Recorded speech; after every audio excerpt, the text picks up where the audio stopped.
Union for Cuttack सदर development पक्षर स्वेच्छाकृत रक्तदान शिविर अनुष्ठित।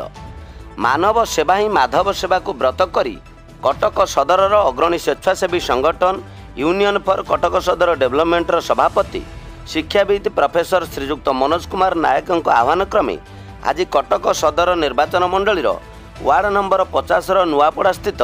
इंडिपेंडेंस क्लब गणेश पूजा कमिटी पूजा मंडप परिसर रे एक स्वेच्छाकृत रक्तदान शिविर आयोजन हो जाइछि। श्रीजुक्त नायक प्रत्यक्ष तत्वावधान में आयोजित शिविर में 102 यूनिट रक्त संग्रह होइछि बोली सूचना मिली। यही शिविर को सुचारू रूपे संचालन करने श्रीजुक्त नायक समेत अन्यमानक मध्य संगठनर वरिष्ठ सदस्य विजय कुमार नायक, पूजा कमिटी संपादक सुब्रजित महांती, सुदर्शन जेना, उदय सासमल, आनंद देवता, चंदन परिड़ा, आनंद बेहेरा, नारायण जेना, जितेंद्र स्वाई, स्मृतिरंजन दास, नरोत्तम दास, प्रसन्न बेहेरा, सर्वेश्वर स्वाई, लालाजी भूइया, इजाज खान, अमिताभ महापात्र, प्रकाश माझी, देवाशीष परिड़ा, विशाल आचार्य, पुपुन महांती, सुमन, सस्मिता सेन प्रमुख सहयोग करथिले।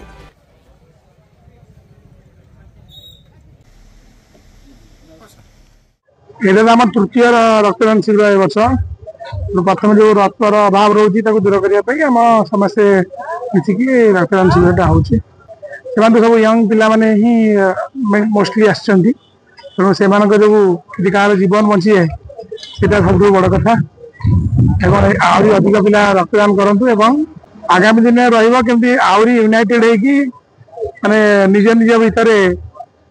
कोऑपरेट करके संगठन आगे बढ़ा। आम ए वर्ष आम टार्गेट रखी पाखापाखि 1000 रक्त करने मार्च मास भितर तेणु विभिन्न डिफरेंट जगह आस्ते आस्ते छोट छोट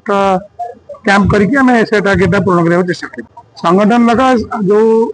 अवहेलित लोक मैंने जो पाखे सरकारी पहुँची पारे मुख्य क्षेत्र में सामिल करवा एवं जार सुविधा असुविधा अच्छी तो सरकार नाऊ बेसरकारी स्तर में एवं से सरकार साहय पहुँचे से विषय में कथा। विजय कुमार नायक यूनियन फॉर कटक सदर डेवलपमेंट वरिष्ठ सदस्य। यूनियन फॉर कटक सदर डेवलपमेंट ये तृतीय रक्तदान शिविर प्रथम आम जनादतपुर करूँ 60 रु ऊर्ध्व यूनिट तापर 42 मजार 15 दिन तले 42 मजार कलपड़ा करूँ 101 यूनिट एटा मोर तृतीय रक्तदान शिविर।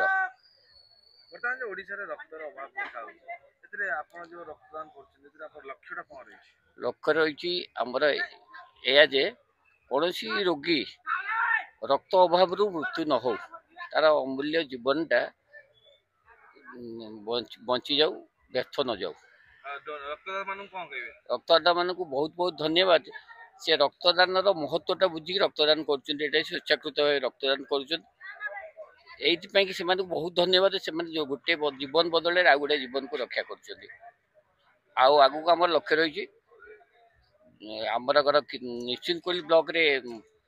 आपर उत्तर कूल कि से जोन रे हम आ गोटे किशोर नगर आम प्रस्ताव सदाबरी प्रस्ताव कर बाबूजी ग्राम पंचायत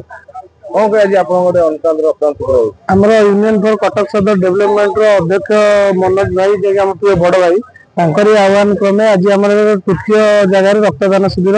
चालू अच्छी। बर्तमान प्रथम आम जनार्दनपुर होता द्वितीय 42 मजार आज ये नुआपड़ा स्तर अनुष्ठित होती रक्तदान महदान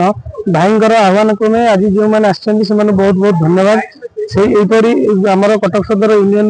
लक्ष्य जे कि कौन रक्त अभाव में कौन लोकर किसी माने असुविधा न हो तेणुक आम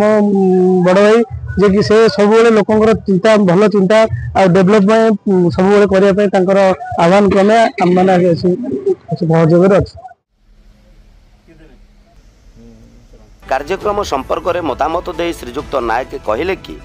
जो भली भाव राज्य में रक्त अभाव देखा जमिति आगामी दिन में राज्य में कहीं रक्त अभाव जीवन न हारती से संगठन सदा चिंतित रहिबो और आगामी 2-4 मास मध्य संगठन 1000 यूनिट रु ऊर्ध्व रक्त संग्रह करी ब्लड बैंक को जोगाइबार और साहाय्य सहयोगर हाथ बढ़ाइबो बोली मत देइछंती और एति सहित स्वेच्छाकृत भाव में रक्तदान करिथिबा रक्तदाता मानकु कृतज्ञता जणाइछंती। कटकरू अमिताभ महापात्रଙ୍କ रिपोर्ट न्यूज 7।